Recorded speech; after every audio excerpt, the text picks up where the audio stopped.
In these notes, we are going to talk about conditional statements, as well as the different types of statements of how we can write those related conditionals. So it's only going to be the first 2 pages in your packet. So first off, a conditional statement is a statement that can be written in if-then form. And the way that we can write it with symbols is if P, then Q. So we know P implies Q is how that is written. And as well, that's how we say it. So the first part, the P, is the hypothesis. And that would be at the very beginning of the sentence after the word if. So if, and then you would say the hypothesis part. And then it says then, the Q. So that would be our conclusion, would be the last part. Some examples is first you have to be able to identify what is the hypothesis and what is the conclusion. So we've got, for example, 1, if you live in Nashville, then you live in Tennessee. So hypothesis, we're going to do that in purple. So it would be you live in Nashville. The conclusion, then we're going to write that in blue, and it's after the word then. So you live in Tennessee. Remember, if you can't write as much during the time you're allotted, just push pause and then you can write it. So the following one, I want you to set this one up and tell me what is the hypothesis, and we'll do that again in purple on mine, and then the conclusion, we will write that in blue so you can compare. So go ahead and answer that one. Your hypothesis should be after the word if, so the sum of the measures of 2 angles is 90 degrees, so that whole part of that sentence. The conclusion then should be after the word then, so you should have chosen they are complementary angles. And if you want to use little symbols like I did as well, you are more than welcome to cut down on the amount of writing that you have to do. We are going to skip number 3 and move on to number 4. So we need to write the following statements in if-then form. So right now, if you notice, there's no if, there's no then in there. So we need to figure out what happens first and what will be the conclusion from that. So it's kind of like science class. If whatever happens first is the hypothesis, you have to make a hypothesis first.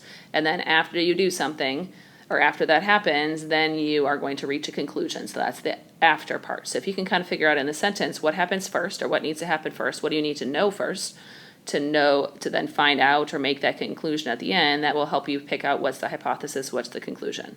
So in this first one, an obtuse angle has a measure greater than 90 degrees. So we need to know first that the angle is an obtuse angle, so that's going to be our hypothesis. So we can say if there is an obtuse angle, and then we can figure out what happens after that. So once we know it's an obtuse angle, then we know that the measure is greater than 90 degrees. So we can say then the measure is greater than 90 degrees. We're going to do number 6 together, and then you can do number 7 by yourself. So states on the East Coast border the Atlantic Ocean. So first we would need to know that the state is on the East Coast. So we could say that that's the hypothesis. So if the state is on the East Coast, then we know that it borders the Atlantic Ocean. Now I would like you to do number 7 on your own. So you want to write the if part first, and then you're going to write the then after your comma.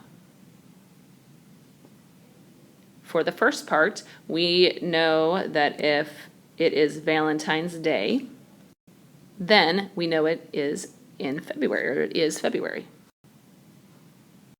So on the first page, we talked about how to write those conditional statements, but now sometimes the sentences are rearranged in certain ways. And there are 3 certain ways that they will be rearranged. There's called an inverse, converse, and contrapositive. And you do need to know the difference between those, so make sure that you keep track of this top part of your paper. Then after that, sometimes you need to determine the truth value, and if the statement after it's rearranged, is it actually true or is it a false statement? So first, the inverse is formed by negating the hypothesis and conclusion. So negating, think of that sounds like negative, so it's like the opposite. So you're doing the opposite of both the hypothesis and conclusion. So it's staying in the same order, but you're doing the opposites of it. So instead of it written as P and then your arrow and Q, so P implies Q, you say it is the negation of P implies the negation of Q. So that's what that little tilde kind of symbol, the squiggly is. It means the not form. So off to the side, if you want to write this, that it's opposite, but it stays in the same order. So I did that for both locations over here by the word and here at the end. So whenever you see the word inverse, you need to remember that you're saying the opposite of both parts, but it stays in the same order of the original conditional statement. The converse now is where it's formed by exchanging the hypothesis and conclusion. That means that whatever you labeled as a conclusion before now goes first, and whatever was labeled as the hypothesis will now go second. So you're switching the order. And sometimes you're going to see me write like this little arrows that tells us that we're flip-flopping parts of your sentence. So that's a quick way of kind of remembering the converse is going to be the opposite, or not the, I shouldn't say opposite, they're going to be switched around. So then contrapositive now is when you do both. So you will negate and exchange the hypothesis and conclusion. Take note of the symbols as well. So you're doing the opposite of Q implies the opposite of P. So in this next section for number 1, we need to first write the inverse statement. So remember, inverse means we're doing the opposite but the same order. And to begin with, if it is Saturday, there is your hypothesis, and then there is no school, there is your conclusion. So you do want to make sure that you notice the difference between those. Remember, the H is really, that's my P value, and the C is really the Q, so my conclusion. So sometimes you can see it either way in there. So for the inverse, we need to do the same order. So we're still going to say something about Saturday in the first half and something about no or school in the second half of your sentence, but we need to say the opposite of it. So instead of saying if it is Saturday, the opposite of that then, if it is not Saturday. When we get to the conclusion then, we want to say the opposite of there is no school. So we could say then there is school. So if you notice, I sort of underlined some of the key words in there. That's the part that changed. So the opposite of our saying that it is Saturday, we're saying it's not Saturday. And then the opposite of saying that there is no school, now we can say that there is school. So if it is not Saturday, then there is school. So we also want to determine if it is true or not. And we have to think of, okay, if it's not Saturday, what other possible days could it be? And then on those days, there is going to be school. Well, in one situation, that is not going to be true, and that's going to be on Sunday. So it is not true. And if it is false, we need to provide that counterexample. So in which situation is it not going to be true? And that would be if it is Saturday. And what I meant to say is that it is Sunday. So if it is Sunday, then that statement is not true. All right, so for the converse, remember we need to switch the order, but we're not putting the nots in there. So we have to go back to the original one in my red. So if it is Saturday, then there is no school. We just want to switch the order of it. So now we're going to say if there is no school. Now for the conclusion, we need to use what our hypothesis was. So then it is Saturday. For our truth fairly, now we need to read that sentence and figure out, is that always going to be true? So if there is no school, then it is Saturday. Well, on certain days when there is no school, think of what days of the week that could be. Is it always going to be Saturday on those days? No, it could be Sunday, so there'd still be no school, but I could have a different conclusion. Then it could actually be Sunday instead of Saturday. So it would be false again. On this next one, I want you to try to write your contrapositive statement correctly. So remember, contrapositive is where you do both parts. So you're going to switch the order, plus you're putting the opposite of each of those pieces in there. What you should have written then is, if there is school, so that's the opposite of your conclusion, then it is not Saturday.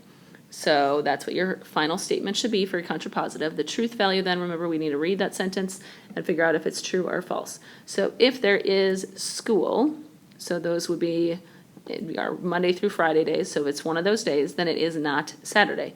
And will that always be true? True. That should always be true. So on that one, we're going to put true, and then if it's true, you do not need to write anything else, just say the true. So for the most part, we're going to be done with our notes, but on number 3, I'm just going to go ahead and fill out those different answers on there so that you have just some more examples to look at and to write down on your paper to use in class. On these last 3, I'm just going to go through and explain the counterexample if we have them in there. So for the first one, if the temperature is not 25 degrees, think of that could be above, that could be below, then it is not below freezing. And that's going to be false because there could be other freezing numbers that it's not exactly 25. So it just means it cannot be exactly 25 degrees. It could be some other number, but still in the freezing area. For the converse, if it is below freezing, so think of anything below 32 degrees, then the temperature is 25 degrees exactly. So it's only 25 degrees, and that's going to be false because it could be some other degree that is below 32 degrees. For my last one, if it is not below freezing, so that means that's be above 32 degrees, think of it that way, then the temperature is not 25. And that would definitely be true because 25 would mean it's freezing, and we just said it cannot be below freezing. So on that one, it's going to be true for your contrapositive. We are going to be finishing the last page of your packet of notes. That'll be your notes then tomorrow night.